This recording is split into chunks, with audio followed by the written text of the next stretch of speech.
নাহমাদুহু ওয়া নুসাল্লি আলা রাসূলিহিল কারীম আম্মা বা'দ। উপস্থিত আল-নাহাদা মডেল মাদ্রাসা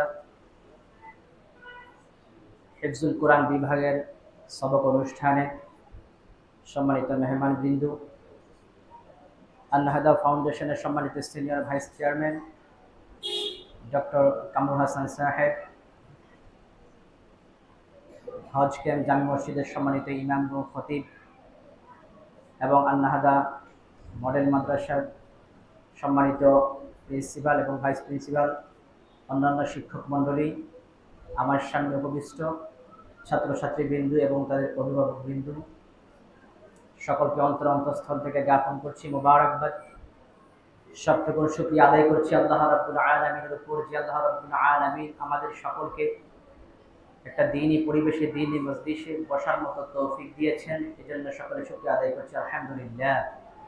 নবী পাক সাল্লাল্লাহু আলাইহি সাল্লামের উপরে দুরূদ ও সালাম প্রেরণ করছি, যে নবীজির উম্মত আমাদেরকে বিনা দরখাস্তে আল্লাহ তাআলা কবুল করেছেন। একবার নবীজি সাল্লাল্লাহু আলাইহি সাল্লামের উপর দুরূদ শরীফ পড়ি সাল্লাল্লাহু আলাইহি ওয়াসাল্লাম। সম্মানিত শ্রোতাবিন্দু, আল্লাহ রাব্বুল আলামিন কোরআনুল কারীমে বলেছেন, হাল ইয়াস্তাউইল লাযীনা ইয়া'লামুনা ওয়াল লাযীনা লা ইয়া'লামুন। আল্লাহ তাআলা বলছেন, যারা জানে এবং যারা জানে না তারা কি এক হতে পারে? আল্লাহ রাব্বুল আলামিন এই প্রশ্নটা আমাদের থেকে উত্তর জানার জন্য করেন নাই, বরং আল্লাহ রাব্বুল আলামিন বিষয়টাকে আরো স্টেবল করে দেওয়ার জন্য, দৃঢ়তার সাথে প্রকাশ করার জন্য আল্লাহ রাব্বুল আলামিন এরকম বাচনভঙ্গি ব্যবহার করেছেন। এর মানে হচ্ছে, যারা জানে এবং যারা জানে না তারা কখনোই এক হতে পারে না। যারা জানে, যারা আলেম, যারা জ্ঞানী, দিন সম্পর্কে যাদের বুঝ আছে, আল্লাহ তাআলার কাছে তাদের মর্যাদা অনেক বেশি দামি। যারা জানে এবং যারা জানে না তাদের গুরুত্বটা এতই বেশি, আপনি যদি সাধারণভাবে চিন্তা করেন, আমি মানুষ হিসেবে সামান্য ছোট্ট ছোট্ট প্রাণীর কাছে আমরা দুর্বল, তাহলে কেন আল্লাহ তাআলা আমাদেরকে এত মর্যাদা দিয়েছেন? এই মর্যাদা দেওয়ার কারণ কি? প্রাণী বিজ্ঞানীরা বলেছেন, একটা পিপিলিকা তার যে ওজন, সে তার পিঠে তার ওজনের চেয়ে 7 গুণ ওজন নিয়ে বহন করতে পারে। আপনার ওজন 70 কেজি, আমি যদি আপনাকে বলি 7 গুণ দরকার নাই, আপনার ডাবল ওজন 140 কেজি ওজনের জিনিস আপনি আপনার পিঠে বহন করবেন, এটা আপনার জন্য অসম্ভব হয়ে যাবে। প্রাণী বিজ্ঞানীরা বলেছে, একটা ব্যাঙ, সে তার শরীরের যে ওজন, সে ওজনের অর্ধেক পরিমাণ খাবার সে প্রতিদিন সাবার করতে পারে, খেতে পারে।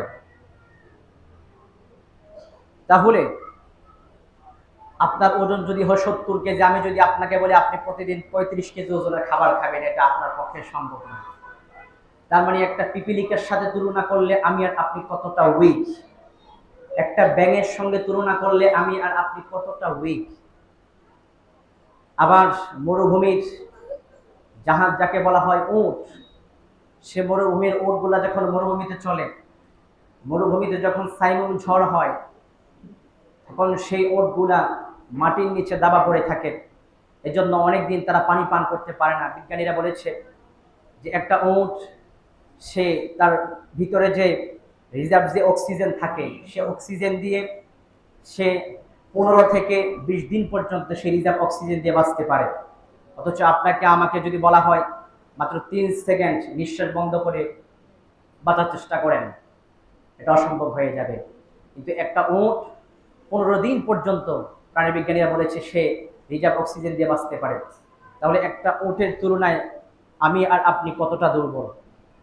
তাহলে আল্লাহ রাব্বুল আলামিন যে আমাদেরকে এতটা মর্যাদাপূর্ণ বানিয়েছেন, যে মানব জাতির শ্রেষ্ঠ জাতি, কেন? What is the reason behind it? এর পিছনে কারণ কি? আপনারা অবাক হবেন যে কোরআনুল কারীমে আল্লাহ রাব্বুল আলামিন হযরত আদম আলাইহিস সালাতু ওয়াস সালামকে সিজদা করার জন্য ফেরেশতাদেরকে বলেছিলেন। কেন তাকে সিজদা করার জন্য বলেছিলেন? কারণ ওয়াল্লামা আদামাল আসমাআ কুল্লাহা, আল্লাহ তাআলা আদম আলাইহিস সালাতু ওয়াস সালামকে সকল জিনিসের নামের জ্ঞান আল্লাহ তাআলা তাকে শিখিয়েছিলেন, তাকে জ্ঞানী বানিয়েছেন। এই জন্য জ্ঞানীর মর্যাদাকে বোঝানোর জন্য তাফসীরে আসছে, এজন্য সকলেই তাকে সিজদা করার জন্য আল্লাহ রাব্বুল আলামিন বলেছেন। জ্ঞানীর মর্যাদা এতটা বেশি যে আমরা সাধারণ প্রাণীর সঙ্গে তুলনা করলে আমরা অনেকটাই দুর্বল, কিন্তু আল্লাহ রাব্বুল আলামিন আমাদেরকে মর্যাদা দেওয়ার রিজন হচ্ছে আমাদের মধ্যে ইলম আছে, জ্ঞান আছে, জ্ঞানের মাধ্যমে আমরা মর্যাদার শিখরে উপনীত হয়েছি। সম্মানিত শ্রোতাবিন্দু, সেই জ্ঞান আহরণের মারকাজ হচ্ছে আন্নাহাদা মডেল মাদ্রাসা। শরীয়তের জ্ঞান, কোরআন এবং সুন্নাহর সঠিক জ্ঞান ছাত্ররা এখান থেকে আহরণ করে, কোরআনুল কারীম হিফজ করে। রাসূল সাল্লাল্লাহু আলাইহি সাল্লামের বাস্তবিক আদর্শ তারা এখান থেকে শিক্ষা গ্রহণ করে।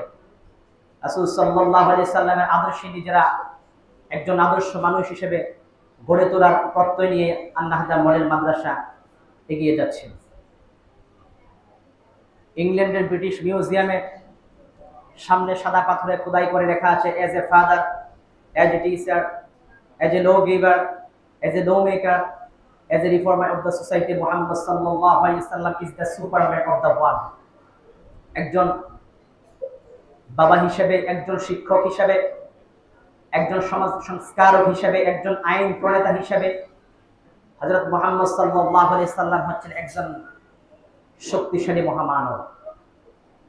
সেই মুহাম্মদ সাল্লাল্লাহু আলাইহি ওয়াসাল্লাম ছিলেন বাবা হিসেবে শ্রেষ্ঠ, সে হযরত মুহাম্মদ সাল্লাল্লাহু আলাইহি ওয়াসাল্লাম ছিলেন শিক্ষক হিসেবে শ্রেষ্ঠ। সেই রাসূল সাল্লাল্লাহু আলাইহি ওয়াসাল্লামের আদর্শের পরিপূর্ণ অনুসরণ করা হয় আন্নাহাদা মডেল মাদ্রাসার আমাদের মাদ্রাসাগুলোতে। এই মাদ্রাসার শিক্ষা গ্রহণের মাধ্যমে আমাদের ছাত্ররা একজন আদর্শ মানুষ হবে। রাসূল সাল্লাল্লাহু আলাইহি ওয়াসাল্লাম যেমন ছিলেন আদর্শ একজন শিক্ষক, এই মাদ্রাসায় পড়ার মাধ্যমে আমাদের ছাত্ররা আদর্শ শিক্ষক হবে। রাসূল সাল্লাল্লাহু আলাইহি ওয়াসাল্লাম যেমন ছিলেন আদর্শবান বাবা, আপনারা আমার সন্তানরা এই মাদ্রাসায় পড়াশোনার মাধ্যমে একজন আদর্শবান বাবা হবে। এজন্য আমরা আমাদের সন্তানদেরকে ভালো প্রতিষ্ঠানে পড়ানোর চেষ্টা করবো ইনশাআল্লাহ। একজন সন্তান আপনার কাছে আল্লাহর পক্ষ থেকে আমানত। এটা আপনাকে আমাকে সন্তান দেওয়া হয়েছে, হয়তো আমরা বুঝি না। যে মা, যে বাবা 10 বছর, 15 বছর, 20 বছর পর্যন্ত সন্তান পায় না, যারা শত চেষ্টা করেও সন্তান পায় না, তাদেরকে জিজ্ঞেস করবেন একটা সন্তানের মূল্য কত বেশি, তারা বলতে পারবে। আপনি আর আমি সন্তান পেয়ে গেছি তো, পাওয়ার পরে মূল্যটা বোঝা যায় না। তো সন্তানটা আল্লাহর পক্ষ থেকে আমাদের কাছে আমানত। সহিহ বুখারী হাদিসে রাসূল সাল্লাল্লাহু আলাইহি ওয়াসাল্লাম ইরশাদ করেছেন, কুল্লুকুম রাঈ ওয়া কুল্লুকুম মাসউলুন আন রাইয়াতিহি। প্রত্যেক দায়িত্বশীলকে কাল হাশরের ময়দানে আল্লাহ তাআলা তার দায়িত্ব সম্পর্কে প্রশ্ন করবেন। আপনি একটা সন্তান প্রসব করেছেন, আল্লাহ আপনাকে একটা সন্তান দিয়েছেন, আপনি সন্তানটাকে কিভাবে মানুষ করেছেন? আপনি সন্তানটাকে কোরআনের শিক্ষা দিয়েছেন কিনা, শরীয়তের মৌলিক জ্ঞান শিক্ষা দিয়েছেন কিনা, নামাজ শিক্ষা দিয়েছেন কিনা? এই প্রশ্নগুলো কিন্তু আল্লাহ রাব্বুল আলামিন আপনাকে করবেন। শুধু তাই না, আপনার সন্তান হাশরের ময়দানে আপনার বিরুদ্ধে মামলা করবেন, আপনার বিরুদ্ধে তখন বলবেন, তখন আপনার কিছু করার থাকবে না। এই জন্য আমাদের এখন থেকে আমাদের সন্তানকে একজন আদর্শবান নেক সন্তান বানানোর জন্য সর্বাত্মক চেষ্টা করতে হবে। কোরআন এবং সুন্নাহর জ্ঞান আহরণের জন্য চেষ্টা চালাতে হবে। একজন সন্তান যখন কোরআনের শিক্ষা গ্রহণ করে, তিরমিজি শরীফের হাদিসের মধ্যে এসেছে, হযরত আলী ইবনে আবি তালিব রাদিয়াল্লাহু তাআলা আনহু হাদিস বর্ণনা করেছেন, মান ক্বারাআল কুরআন ফাস্তাযহারাহু ফাআহাল্লা হালালাহু ওয়া হারামা হারামাহু আদখালাহু আল্লাহুল জান্নাহ ওয়া শাফাআহু আশারাতুম মিন আহলি বাইতিহি ক্বাদ ওয়াজাবাত লাহুন নার। রাসূল সাল্লাল্লাহু আলাইহি সাল্লাম বলেন, যে ব্যক্তি কোরআন পড়ে এবং কোরআন অনুযায়ী নিজের জীবনকে সাজাবে, হালালকে হালাল হিসেবে মানবে, হারামকে হারাম হিসেবে মানবে, ওই কোরআনের ছাত্র, যিনি কোরআন শিক্ষা গ্রহণ করেছেন, আল্লাহ রাব্বুল আলামিন তাকে জান্নাতে প্রবেশ করাবেন। শুধু জান্নাতে প্রবেশ করাবেন না, তার পরিবার পরিজনের থেকে 10 জন জাহান্নামী, যাদের জাহান্নাম ওয়াজিব হয়ে গেছে, এরকম জাহান্নামী 10 জন মানুষকে আল্লাহ তাআলা ওই কোরআনের হাফেজের সুপারিশের মাধ্যমে জান্নাতে আল্লাহ তাআলা প্রবেশ করাবেন। সুবহানাল্লাহ! কতটা দামি একজন কোরআনের হাফেজ, একজন তালিবুল ইলম, কোরআন সুন্নাহর জ্ঞান আহরণ করি। এজন্য আমরা আমাদের সন্তানদেরকে কোরআন এবং সুন্নাহর জ্ঞান আহরণ করানোর চেষ্টা করব। আন্নাহাদা মডেল মাদ্রাসা আজকে যারা কোরআনের সবক নিবে, এটা পৃথিবীর সর্বশ্রেষ্ঠ বাণী, মহাবাণী, আল্লাহর মহাগ্রন্থ পবিত্র আল কোরআনের বাণী, তারা সবক নিবে। আমাদের সন্তানগুলাকে যেমন মহান বাণীর মাধ্যমে আল্লাহ তাআলার কাছে তারা মহান হবে, দুনিয়াতে যাতে তারা সম্মানের সাথে বাঁচতে পারে এবং আখিরাতে যারা তারা সম্মানের অধিকারী হতে পারে এবং তাদের বাবা মা যারা আছেন তাদেরকে যেন আল্লাহ রাব্বুল আলামিন সম্মানের অধিকারী বানান। আল্লাহ সকলকে আমাদেরকে দ্বীনের পথে থাকার কবুল করুন। আল্লাহুম্মা আমিন। মাশাআল্লাহ, আমরা সম্মানিত উপস্থিতি, আমরা মোটামুটি যে আলোচনা শুনেছি, এ পর্যায়ে ইসলামী সঙ্গীত নিয়ে